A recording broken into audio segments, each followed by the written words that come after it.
Hi you guys, welcome to the oil pastel technique demo video. Before I get started, I'm going to show you guys what materials you need out so you can make sure you have them set up. So for this demo, you're going to need your oil pastels. You're going to need just a regular piece of printer paper, something to write with, pen or pencil. You're going to need paper towels. This is to wipe your fingers on because it is going to get messy. You don't want to get the oil pastel on your clothes. So definitely have paper towels nearby. Tissue for one of our blending techniques. You're going to need some etching or sgraffito or scratch tools. So I've grabbed toothpicks, an X-Acto knife, and then I'm going to be using the end of a paintbrush. So any tools you could use to scratch a surface with. You're going to need a palette knife, a blending stump or a tortillon, and then some vegetable oil.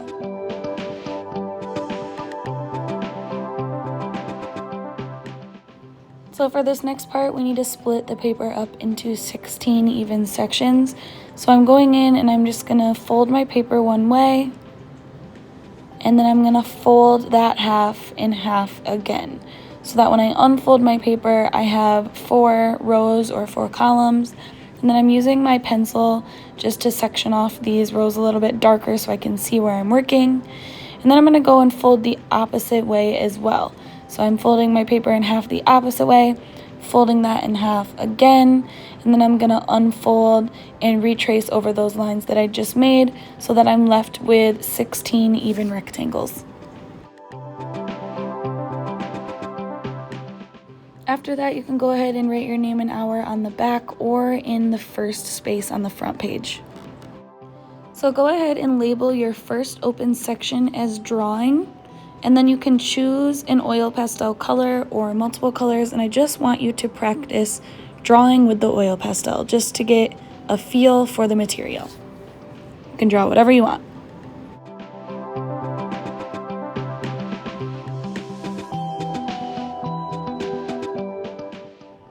The next section we are going to be calling blending or color mixing using light pressure. So when I say light pressure, I'm referring to how hard I'm pressing with my hand. You can go ahead and choose 2 colors that you want to try to blend or mix together. I'm choosing orange. You can see I'm going in with a light layer. I know that I'm using light pressure because I can still see the white of the paper underneath. Then I'm just going to go ahead and layer a second color on top, also pressing really lightly. Layering with light pressure just gives you a more textured look. You can see the grain of the paper underneath. It's just a little bit different than the next layering or blending method that I'm going to show.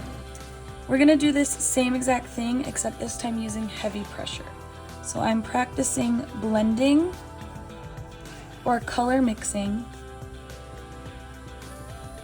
but I'm using heavy pressure this time. So this time around, I'm just pressing harder with my oil pastel. I'm using the same colors here so I can see the difference between the two. And I'm just layering my second color on top of the first color, but I'm pressing a lot harder so that the white of the paper is not showing underneath. I'm kind of trying to melt or squish the oil pastel into the surface of the paper completely. And then here I am just wiping off my oil pastel on my paper towel because it got a little bit dirty. So notice the difference between the smoothness and the texture of these 2 color mixing techniques. I'm going to show you now a bunch of different ways to blend. So you can blend simply by using heavy pressure, but there are other ways to do this as well. So I can blend using a lighter color. Say I wanted to mix purple and dark blue because I want a color that's kind of in between these. I want like a blue violet. I'm going to start off with light pressure. The reason I'm doing this is because I don't want to layer too much heavy pressure at first. Otherwise it's going to get too cakey and weird. I'm using less material at first so that I can continue to layer on top of it. It's kind of like when we've used colored pencils. If you do too much layering at first, it makes it hard to continue to layer on top. So I'm blending with a lighter color, right? but I want to start off with light pressure so that I don't get too many layers caked on here. So I have a couple options. I could use the lighter of the two colors, which in this case I'm thinking is maybe my blue, and I could use the blue to blend these. That's similar to what we did here with the heavy pressure. I'm using heavy pressure this time and I'm using the blue to blend my purple and my dark blue. I could use a lighter version of the blue, right? So I have a lighter blue oil pastel, and I could use light blue to blend these two together. So I'm still just using the oil pastel to blend, I'm not using a different tool. I'm just using a different lighter color. I could use white. So maybe I want to blend my dark blue and my purple using white. That's an option. It's just going to lighten up the colors a little bit.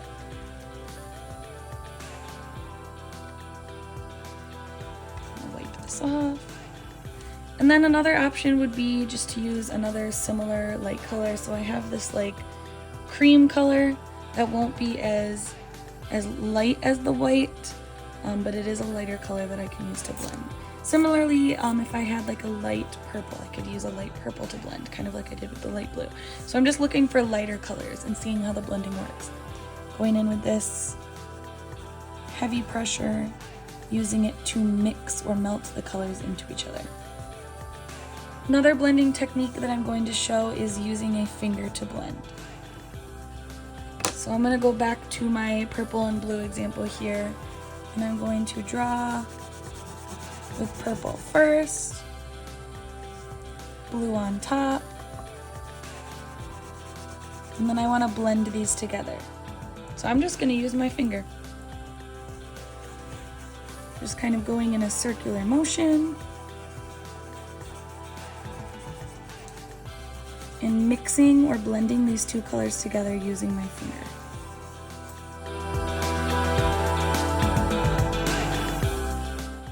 You can also blend using a tissue.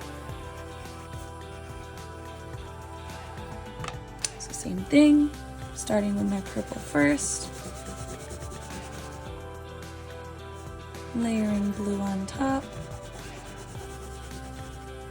and then I'm gonna take my tissue here, kind of wad it up in a section so that it's easier to work with, and using a little circular motion, I am blending these two colors together. Think of it as if you're like pushing them into the surface of the paper and trying to melt the oil pastels together. So you can see the difference between the finger blend and the tissue blend. This is kind of a lighter, softer look. Next up, I'm showing blending using a palette knife. So it's going to start off the same way as all the other blends. I'm going in with a light layer of purple and a layer of blue, pressing a little bit harder this time because with the palette knife, I'm trying to smush all of that oil pastel into the paper, but then I'm also kind of going to pick some of it up before it dries and smear it or smush it around. So this is a blending technique still, but it's a little more random and sporadic, and it's a lot more of a highly textured blend than the other methods that we've seen. Next up, I'm showing blending with a blending stump, also known as a tortillan. This is the tool that we sometimes use with charcoal or when we're doing a pencil drawing to blend pencil, but it can be used for oil pastel too. So starting off the same way with my two layers, purple and blue, and then I'm going to go in and use the tortillan or blending stump to mix those colors together, push them into the surface of the paper. This tool is really good for like small areas or precise areas where you need to blend. Next technique is going to be blending using oil, specifically vegetable oil in this case. I'm going in same way, starting off the same way with my layered colors. And then I'm going to go ahead and grab my vegetable oil, and just towards the top of my shape here, I'm going to just use my finger dipped in a little bit of oil to blend. And then I'm going to try some other tools too. So I'm dipping tissue into the oil to blend. I'm also going to try this technique with a Q-tip. I'd like you to try all three of the different techniques because you'll notice that even with just using oil, we still get different results depending on the tool that we've used. So try this with your finger, with a tissue, and with a Q-tip, and then label each section that you used so that when you move on to your final project, you are able to replicate those techniques if needed. So these are your blending techniques, right? We've got light pressure, heavy, you can use a lighter color, your finger, tissue, palette knife, blending stump, or oil. Those are all different blending techniques. But I want to get back to some other techniques here that don't necessarily have to do with blending, but they can. And one of those techniques, that I want to show is creating a gradient. So say you were making a beautiful sunset, right? I'm gonna start off with a base of light blue down here.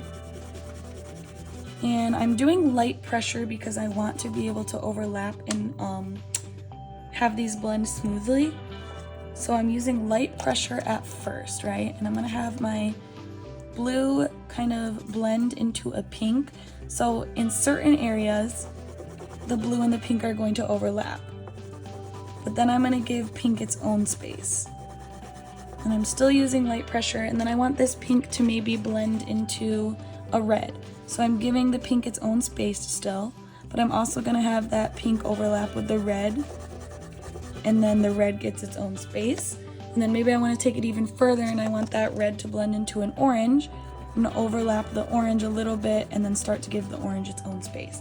So when you are creating a gradient, you want there to be that transition between colors. So I have blue, I have pink and blue, I have just pink, I have red and pink, I have red and orange, and then just orange. So I have all these little sections in between where the colors are mixed together, but each color has its own space too. That's really important when making a gradient.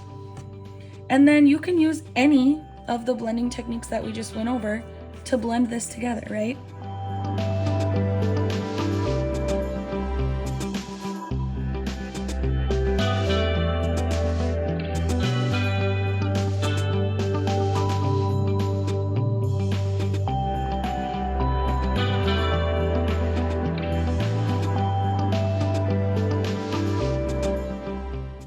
And then I want to talk about creating values, a value range. So value range, if you remember, is where we go from light to dark. So in your land or city or seascape that you're gonna create, if you have areas that have shadows or highlights, you're gonna need to consider adding black or white to those areas. So we're gonna create a little value gradient here. At the top, I'm gonna have my highlight, which is also sometimes called a tint. This is where we add white to a color. In the middle is your hue. This is whatever color you're choosing to work with. And then you have your shadows, also called shades. This is where you add black. So highlights, hues, shadows, or tints, hues, and shades. So go ahead and pick any color you want. I'm gonna do green for this one, and I'm gonna start by just using light pressure to create kind of a block of green here. And then hue in the middle, I'm gonna go ahead and layer it just with some more green because this is the part that I want to stay green. I'm still not using heavy pressure, but I'm just adding a little bit more green to that. And then up here at the top, I'm gonna add some white because I'm trying to create a highlight or a tint. So I'm adding white to the green. And then down here at the bottom, I'm gonna add black. Maybe.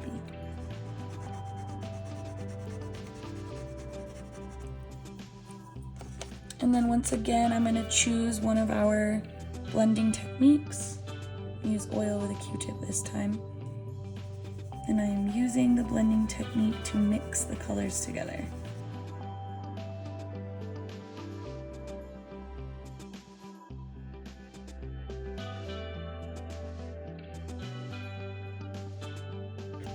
So what I'm left with now is a value range, right?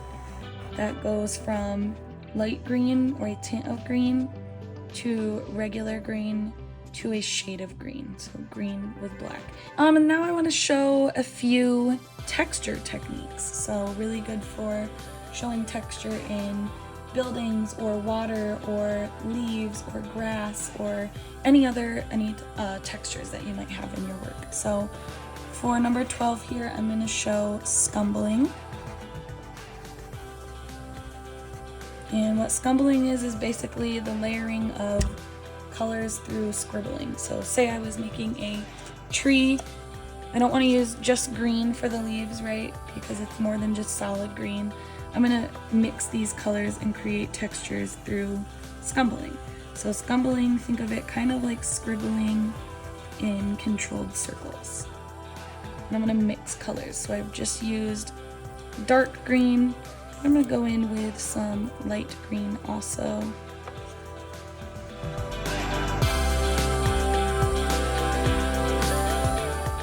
Dark yellow.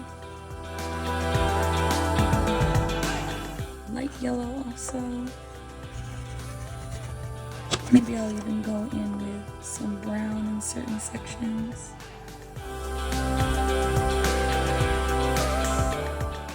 Some white maybe. And as I do that, all my colors are blending together, but there's texture to it, right? It's not like a blend like this or this, where this one specifically just feels like a solid sheet, right? I've got texture happening within my blending.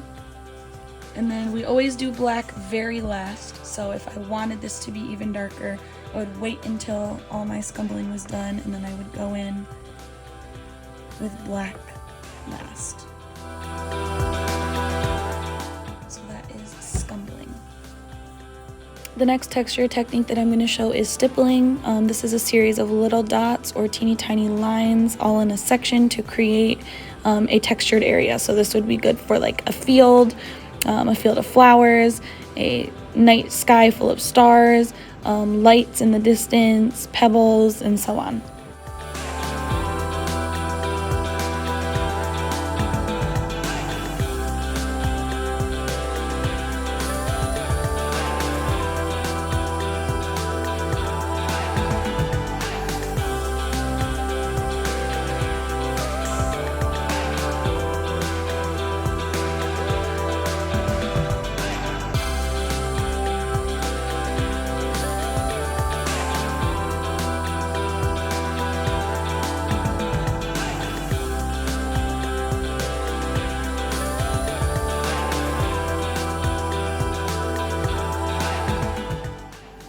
And the very last technique that I'm going to show today is called sgraffito. Sgraffito starts off with a lighter color underneath and a darker color on top, where we're scraping away the darker color to reveal the lighter color underneath. So I'm starting off with a lighter base. Here I have mixed yellow and green because that's the color that I want to achieve underneath. And I'm going to make sure that I blend this first layer into the paper. I'm trying to create a solid first layer that cannot be scratched away. So it's really important that I blend that first layer before I go in and add my darker colors on top. After that first layer is done, then I can go in with my second darker layer. So here I'm mixing green and brown to achieve a darker green, and I'm also blending those together. And then I'm going to go in with a sgraffito or scratching tool or an etching tool, and I'm going to try to scrape away that top layer, the darker layer of oil pastel, to reveal the lighter layer underneath. So you can use a variety of different tools for this. I have wooden dowels that you can use, toothpicks, the end of a paintbrush, an X-Acto knife. So there's different tools that you can use just depending on the weight of the line that you want to get or the look that you want to achieve with your sgraffito. Your last two spaces here are kind of a free-for-all space. Feel free to experiment, have fun, or practice a technique from above that maybe you messed up with or you just want to try again. And that completes your oil pastel demo.